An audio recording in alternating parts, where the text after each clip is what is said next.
सोचले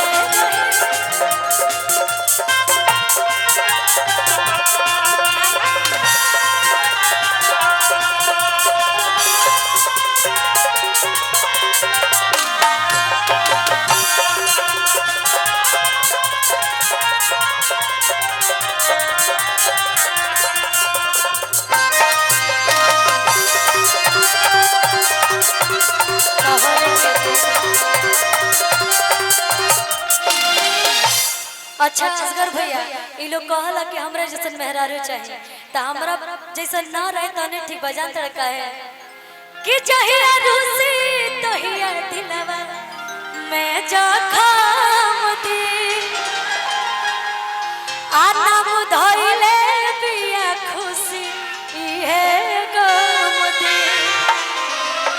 इसलिए मैं बोल रही हूँ कि आप लोग किसी और की तलाश करिए। आज चोट मारे भीतर फेर मरम दे आना मुधइले बिया खुशी ये गम दे। लेकिन हम कहीं नहीं विशाल सर के चैन देख के हमके एगो गीत आ गई बड़ी सुंदर हम गईले रही। आई हम ना कहतनी बियाह हो गई बात तो मनो यहाँ के वाइफ कहतनी नहीं के भाई तरवा झूठ काहे बोलत नहीं हमरा से नहीं के भाई तो हो जाई लेकिन अच्छा होखे वाली तो हुई ना केहू त आई ऊ कही यो लाव लगावत कि पेनी सिकड़ी अमीरो लागला आ बिना चश्मा के हीरो लागला। केहू चश्मा पहन के हीरो लागत हीरो बिना चश्मे के हीरो बन कि मन करे खाई जाइए सोना आ तू तो सेव कश्मीर लगला आ फेवरेट लोनो हीरो लगला काला चश्मा में हीरो लगला तेरी सिकड़ी हीरो लगला काला चश्मा में हीरो लगला।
एगो गीत के फरमाइश